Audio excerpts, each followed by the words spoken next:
नमस्कार। दिन भर की खबरों का हर अपडेट और फॉलो अप लेकर मैं हूं आपके साथ अमित शर्मा। खबरों की खबर या फिर खबरों पर असर, हमारे संवाददाता खबरों के पीछे दौड़ते हैं दिन भर। ग्राउंड जीरो से सीधी खबर बताएंगे आपको जनता रिपोर्टर। दिल्ली में गरीबों को घर घर राशन पहुंचाने वाली योजना को लेकर एक बार फिर से केंद्र सरकार और दिल्ली सरकार आमने सामने आ गई है। दिल्ली के उप मुख्यमंत्री मनीष सिसोदिया ने प्रेस कॉन्फ्रेंस करके बताया कि दिल्ली में गरीबों को घर घर राशन पहुंचाने के लिए केजरीवाल सरकार ने एक योजना बनाई थी, लेकिन फिलहाल केंद्र सरकार ने इस योजना पर रोक लगा दी है। इसके साथ ही मनीष सिसोदिया ने बताया कि मंगलवार को भारत सरकार की तरफ से एक और चिट्ठी आई है जिसमें लिखा है आपका गरीब लोगों को घर घर जाकर राशन बांटने का प्रपोजल रिजेक्ट कर दिया गया है। इसके साथ ही मनीष सिसोदिया ने कहा हमने ऐसा प्रपोजल कभी भेजा ही नहीं था। पंजाब में विधानसभा चुनाव से पहले ही लगातार विरोध देखने को मिल रहा है, तो वहीं राजनीतिक पिच पर बैटिंग करने के लिए नवजोत सिंह सिद्धू पूरी तरीके से तैयार है, लेकिन कैप्टन अमरिंदर सिंह इस बात पर राजी नहीं है। लगातार दोनों नेताओं के बीच खुले तौर पर टकराव देखने को मिला, तो वहीं अब राहुल गांधी सीधे तौर पर सुलह कराने के लिए तैयार हैं। राहुल गांधी ने कैप्टन अमरिंदर सिंह को सुझाव दिए हैं कि जो मुद्दे नवजोत सिंह सिद्धू ने उठाए थे, कैप्टन अमरिंदर सिंह उन पर अमल करे और जल्द से जल्द कार्रवाई करे। पंजाब कांग्रेस में चल रहे विवाद को सुलझाने के लिए कई दौर के मंथन के बाद कांग्रेस के पूर्व अध्यक्ष राहुल गांधी ने मुख्यमंत्री अमरिंदर सिंह को 18 निर्देश दिए हैं। ये निर्देश ज्यादातर उन्हीं मामलों पर हैं जिन्हें नवजोत सिंह सिद्धू ने उठाया था। राहुल गांधी ने अमरिंदर सिंह से ड्रग्स, रेत और ट्रांसपोर्ट माफिया पर तुरंत कार्रवाई करने को कहा है। साथ ही पंजाब में सभी परिवारों को 200 यूनिट बिजली फ्री देने के निर्देश भी दिए हैं। अमरिंदर सिंह के पेच कसने के बाद अब सिद्धू को भी दिल्ली तलब किया गया।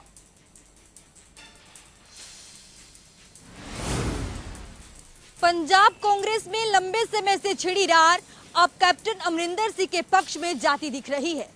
आपको बता दें कि बीते दिनों नवजोत सिंह सिद्धू ने एक बार फिर से हमला को लेकर अमरिंदर सिंह को आला हाईकमान के सामने पेश कर दिया है।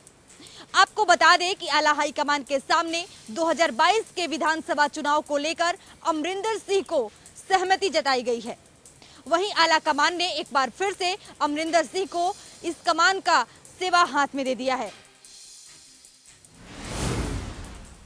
पंजाब कांग्रेस में लंबे समय से छिड़ी रार अब सीएम कैप्टन अमरिंदर सिंह के पक्ष में जाती दिख रही है। देश को चूना लगाकर विदेश भागने वाले कारोबारियों के खिलाफ केंद्र सरकार की सख्ती रंग लाने लगी है। दरअसल ईडी ने नीरव मोदी, विजय माल्या और मेहुल चोकसी के खिलाफ कड़ा एक्शन लिया है और इन तीनों से 80,000 करोड़ से ज़्यादा की संपत्ति जब्त कर ली है। बता दें ये संपत्ति भारतीय बैंकों से गबन किए गए पैसे का 80% हिस्सा है। यानी सरकार को अभी इन कारोबारियों से 20% हिस्सा और वसूलना है। देश के बैंकों को चूना लगाकर विदेश भाग चुके भगौड़े कारोबारी के खिलाफ ईडी ने बड़ा एक्शन लिया है। दरअसल ईडी ने विजय माल्या, नीरव मोदी और मेहुल चोकसी की 18,170 करोड़ की संपत्ति जब्त कर ली है, जो बैंकों को हुए नुकसान का 80% है। प्रवर्तन निदेशालय ने बताया है कि इन तीनों ने अपनी कंपनियों के जरिए बैंकों से धोखाधड़ी की और इससे बैंकों को 22,585 करोड़ रुपए का नुकसान हुआ था। आपको बता दें कि किंगफिशर एयरलाइंस के मालिक विजय माल्या फिलहाल जमानत पर बाहर हैं। उन्हें ब्रिटेन में अदालती मामलों से जूझना पड़ रहा है। वहीं चोकसी डोमिनिका की जेल में बंद है और नीरव मोदी ब्रिटेन की जेल में सजा काट रहा है। आतंकवादियों को अपनी सरजमी पर पनाह देना पाकिस्तान को महंगा पड़ता दिख रहा है, और ऐसा हम इसलिए कह रहे हैं क्योंकि पाकिस्तान के लाहौर में आतंकी संगठन लश्कर तैयबा के संस्थापक हाफिज सईद के घर के बाहर एक धमाका हुआ है। बताया जा रहा है कि इस विस्फोट में कम से कम 2 लोगों की मौत हो गई है और करीब 17 लोग घायल हो गए हैं। विस्फोट इतना भयानक था कि आसपास की इमारतों के शीशे भी टूट गए और कई गाड़ियों को नुकसान भी पहुँचा है। वहीं भारतीय रिपोर्ट्स में दावा किया जा रहा है कि हाफिज सईद का घर घटनास्थल के करीब ही था। पाकिस्तान के लाहौर शहर में आतंकवादी संगठन लश्कर तैयबा के संस्थापक हाफिज सईद के घर के पास जोरदार धमाका हुआ। बताया जा रहा है कि इस विस्फोट में कम से कम 2 लोगों की मौत हो गई और 17 के करीब लोग घायल हो गए। विस्फोट इतना जोरदार था कि आसपास की इमारतों के शीशे भी टूट गए, कई गाड़ियों को नुकसान हुआ और इन सब के बीच भारतीय रिपोर्ट्स में दावा किया गया है कि घटनास्थल के पास ही आतंकी हाफिज सईद का भी घर है। देश में कोरोना वायरस की दूसरी लहर के लिए जिम्मेदार माने जाने वाले डेल्टा वेरिएंट में बदलाव हो चुका है और अब डेल्टा प्लस वेरिएंट नई चिंता की बात है। इसी के मद्देनजर स्वास्थ्य मंत्रालय ने डेल्टा प्लस वेरिएंट को चिंता का सबब यानी वेरिएंट ऑफ कंसर्न घोषित किया है। और डराने वाली बात यह भी है कि स्वास्थ्य मंत्रालय का ऐसा मानना है कि डेल्टा प्लस वेरिएंट देश में कोरोना की तीसरी लहर के लिए जिम्मेदार हो सकता है। देश में कोरोना के कम होते मामलों और तीसरी लहर की आशंका के बीच नए वेरिएंट ने चिंता को बढ़ा दिया है। डेल्टा प्लस वेरिएंट के करीब 40 मामले सामने आए हैं। खबरों के मुताबिक महाराष्ट्र में 21, मध्य प्रदेश में 6, केरल में 3, पंजाब में 1, तमिलनाडु में 3 और आंध्र प्रदेश, जम्मू कश्मीर, पंजाब में 1-1 मरीज मिला है। डेल्टा प्लस को वेरिएंट ऑफ कंसर्न घोषित किया गया है, यानी चिंता का सबब ये डेल्टा वेरिएंट की ही एक नई किस्म है जो संभवतः और ज्यादा तेजी से फैलता है। ऐसी सुबहाट है कि देश में तीसरी लहर इस वेरिएंट के चलते ही आ सकती है। भारत से पहले 9 और देशों में डेल्टा प्लस वेरिएंट दर्ज किया गया। दुनिया में 205 मामले दर्ज किए गए और आधे से ज्यादा मामले अमेरिका और ब्रिटेन में हैं। पहली बार इस वेरिएंट की जानकारी 11 जून को लगी थी। उत्तर प्रदेश में विधानसभा चुनावों की आहट के साथ ही जोड़ तोड़ का दौर शुरू हो गया है। बीजेपी के सहयोगी दल निषाद पार्टी के अध्यक्ष डॉक्टर संजय निषाद ने 2022 के विधानसभा चुनावों के लिए मांग की है कि उन्हें डिप्टी सीएम बनाया जाए। संजय निषाद ने कहा है कि बीजेपी निषादों को जितना खुश रखेगी उतना ज्यादा सीटें जीत पाएगी, अन्यथा हमको दुखी करके बीजेपी खुश नहीं हो सकती है। आपको बता दें कि बीते दिनों निषाद पार्टी के राष्ट्रीय अध्यक्ष संजय निषाद दिल्ली में बीजेपी के कई नेताओं से मुलाकात कर चुके थे। उसके बाद से ही लगातार वो अलग अलग जनपदों में पहुंचकर पार्टी कार्यकर्ताओं से मुलाकात कर रहे हैं और 2022 के चुनाव की तैयारियों में जुटे हुए हैं। भदोही में उन्होंने कहा कि 2022 के चुनावों को लेकर पार्टी बूथ स्तर पर तैयारी कर रही है। 160 सीटों पर हम मजबूत हैं, यहाँ बड़ी संख्या में निषादों के वोट हैं। सरकार से उन्होंने निषादों के आरक्षण संबंधी जो मांगे की हैं उनको पूरा करने की मांग की है। संजय निषाद ने कहा है कि बीजेपी निषादों को जितना खुश रखेगी उतनी ज्यादा सीटें हासिल कर पाएगी। जम्मू कश्मीर से उठी सियासी फिजाएं अब उत्तर प्रदेश का रुख कर चुकी हैं। दरअसल 24 जून को होने वाली सर्वदलीय बैठक के लिए अब मायावती ने प्रधानमंत्री नरेंद्र मोदी के इस फैसले का स्वागत किया है। उन्होंने कहा कि नरेंद्र मोदी का ये फैसला काफ़ी अच्छा साबित हो सकता है और इसके बाद शायद जम्मू कश्मीर को पूर्ण राज्य का दर्जा मिल सके। आपको बता दें कि 24 जून को 14 नेताओं के साथ प्रधानमंत्री नरेंद्र मोदी की ये सर्वदलीय बैठक होने जा रही है, जिसको जम्मू कश्मीर की राजनीति के लिए काफ़ी खास माना जा रहा है।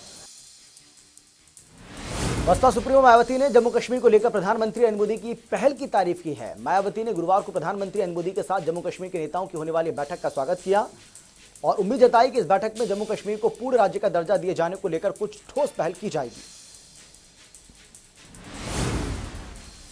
कोरोना आंकड़ों को लेकर गृह मोदी सरकार अब वैक्सीनेशन को लेकर सवालों में है। दरअसल मोदी सरकार ने देश में 21 जून को मेगा वैक्सीनेशन अभियान चलाया, जिसमें 88 लाख से ज्यादा लोगों को वैक्सीनेशन देने का दावा किया गया। मोदी सरकार ने इसको लेकर खूब वाहवाही लूटी, लेकिन अब विपक्ष इसको लेकर सवाल उठा रहा है। विपक्ष का आरोप है कि एक दिन में इतना वैक्सीनेशन करना कहीं ना कहीं जमाखोरी है।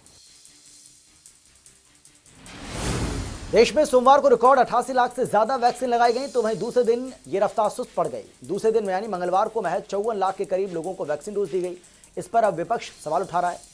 एक तरफ इसे बीजेपी जहां सोमवार को टीकाकरण में अचानक वृद्धि बता रही है, तो वहीं विपक्ष इस पर सवाल उठा रहा है। कांग्रेस नेता पी चिदंबरम ने आरोप लगाया कि सिर्फ रिकॉर्ड बनाने के लिए जमाखोरी की गई। इसके साथ ही उन्होंने चिदंबरम ने तंज भी कसा और कहा कि यह भी हो सकता है कि एक दिन में टीकाकरण का विश्व कीर्तिमान स्थापित करने के पीछे कोई राज हो।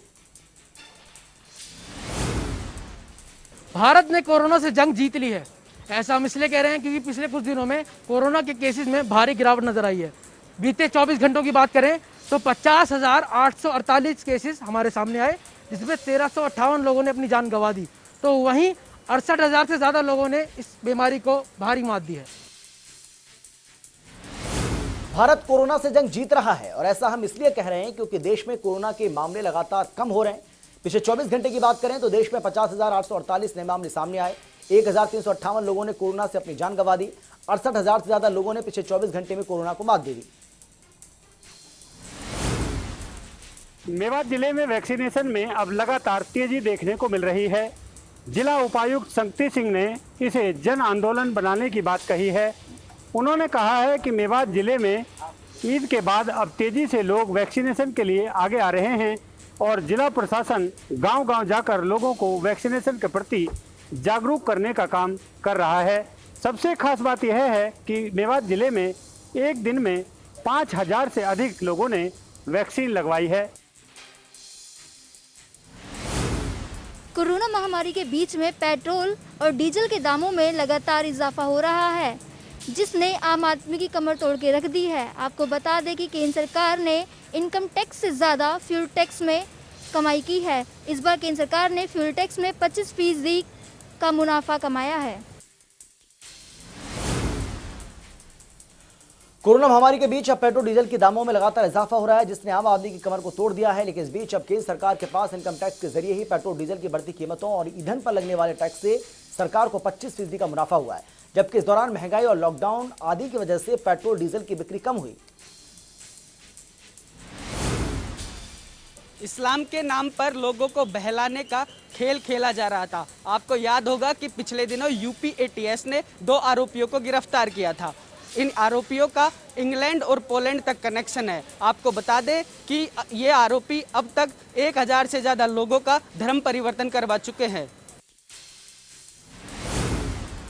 इस्लाम के नाम पर लोगों को बहलाकर धर्म परिवर्तन कराया जा रहा था। आपको याद होगा पिछले दिनों ही यूपी एटीएस ने 2 आरोपियों को गिरफ्तार किया था। जानकारी के मुताबिक इन आरोपियों को विदेशों में भी इनके कनेक्शन थे।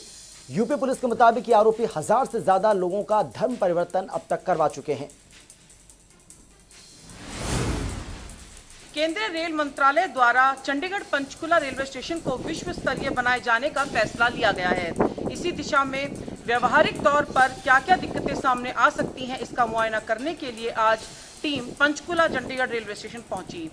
हरियाणा विधानसभा अध्यक्ष व पंचकुला विधायक ज्ञानचंद गुप्ता सहित रेलवे बोर्ड के अधिकारी भी आज मौके पर पहुंचे और उन्होंने विस्तृत रूप से इस पर चर्चा की।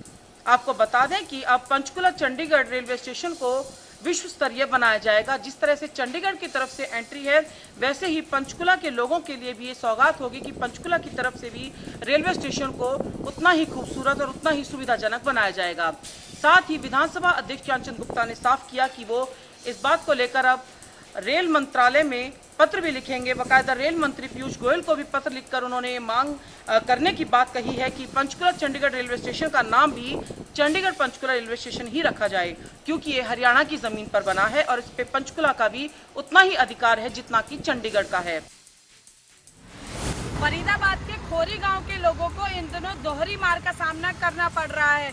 एक तरफ सुप्रीम कोर्ट के आदेशों के बाद आशियानों पर तोड़फोड़ का साया मंडरा रहा है, तो वहीं अब भूमाफिया खोरी गांव के लोगों को परेशान कर रहे हैं। दरअसल एक वीडियो ऐसा वायरल हुआ है जिसमें भूमाफिया जो है पीड़ित परिवार को धमकाते हुए नजर आ रहे हैं। आपको बता दें कि खोरी गांव में जंगल की जमीन को अपना बताकर भूमाफियाओं ने आसान किस्तों का लालच देकर तमाम खोरी वासियों को वो जमीन बेची और अब जब वो आशियाने टूटने वाले हैं, वन विभाग अपनी जमीन अपने कब्जे में लेने की कवायद शुरू करने वाला है।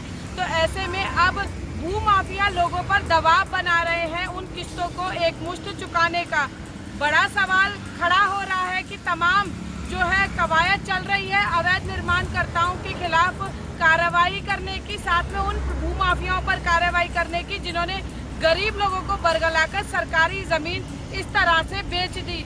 लेकिन उसके बावजूद भूमाफियाओं पर किसी तरह का कोई डर नजर नहीं आ रहा है।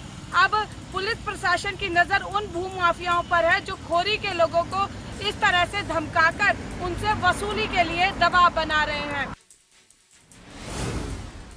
कल केंद्रीय मंत्री नितिन गडकरी मनाली लेह मार्ग पर बने इस 4 लेन ब्रिज का उद्घाटन करने जा रहे हैं। कहा जा रहा है कि ये जो इस तरह का जो ये ब्रिज है, ये मनाली हाईवे पे पहला ब्रिज है इस तरह का 4 लेन ब्रिज, और इसकी जो लागत है 12 करोड़ 86 लाख रुपए बताई जा रही है। इस पुल के बनने के बाद जो सुविधा होने जा रही है उसके बारे में मैं जिक्र करना चाहूँगा। आमतौर पे जो है यहाँ पे मनाली लेह मार्ग में जो है ये आप देख सकते हैं किस तरह से जो गाड़ियों का ये पूरा का पूरा ये जो रोड है मनाली लेह रोड जो है ये जैम से भरा रहता है, जिसके कारण जो है मनाली में घंटों जैम लगा रहता था, जिसके कारण दिक्कतें होती थी। और जैसे ही कल इस पुल का जो उद्घाटन होगा उसके बाद इस तरह की जो समस्या है उससे निजात मिलेगी। साथ ही साथ जो है जितने भी जो पर्यटक है जो मनाली से रोहतांग की तरफ रुख करते थे उन्हें वहाँ पहुँचने में काफ़ी सुविधा होगी। पांवटा साहिब का प्रसिद्ध देवजी साहिबा मंदिर विकास की राह देख रहा था। ना तो यहाँ प्रशासन और ना ही नेता इस ओर कोई ध्यान दे रहे थे। हमारे चैनल ने इस खबर को बड़ी प्रमुखता से उठाया और प्रशासन संज्ञान में भी ये मामला लाया गया था। आपको बता दें कि यहाँ पर नियुक्त एसडीएम ने मौके का निरीक्षण किया और आश्वासन दिया है कि यहाँ पर एक हर्बल पार्क बनाया जाएगा, जिससे यहाँ के लोगों को घूमने के लिए अच्छी सुविधाएं मिलेगी। तो पड़ोसी राज्यों से आ रहे पर्यटक और श्रद्धालुओं को भी यहाँ पर घूमने के लिए अच्छी सुविधाएं मिलेगी, जिससे स्थानीय लोगों को रोजगार भी मिलेगा। कलानौर में अतिक्रमण की समस्या के चलते लोगों को काफी समस्या उठानी पड़ रही है। कलानौर की अगर बात करें तो यहाँ अतिक्रमण के चलते 4 लेन रोड भी एक संकीर्ण गली के अंदर तब्दील होता जा रहा है। वहीं मुख्य बाजार की अगर बात करें तो यहाँ भी दुकानदारों ने अपना सामान काफी हद तक फैलाकर बाजार के अंदर रखा हुआ है, जिसके चलते लोगों को आवाजाही में भी काफी समस्या उठानी पड़ रही है। भले ही प्रदेश सरकार ने रेस्टोरेंट, बार, क्लब और होटल को 50% लोगों के साथ खोलने की अनुमति दे दी हो, लेकिन उसके बावजूद भी यहाँ पर कोई हलचल देखने को नहीं मिल रही है। ऐसे में रेस्टोरेंट संचालकों का कहना है कि लॉकडाउन से पहले हजारों की तादाद में लोग यहाँ पर खाना खाने पहुँचते थे, लेकिन हालात अब ये हैं कि 20% ग्राहक भी यहाँ पर नहीं पहुँच पा रहे हैं। ऐसे में कोरोना और लॉकडाउन के चलते इस इंडस्ट्री को भारी नुकसान हुआ है। आपको बता दें कि कोरोना और लॉकडाउन के चलते जहां लोगों के रोजगार छिन गए तो कहीं हजारों लोगों की नौकरियां चली गई। ऐसे में लोगों का गुजारा चलाना भी मुश्किल हो रहा है। अब ऐसे में देखना होगा कि ये इंडस्ट्री कब तक पटरी पर आ पाएगी। हालांकि रेस्टोरेंट संचालक सरकार से आर्थिक मदद की गुहार लगा रहे हैं।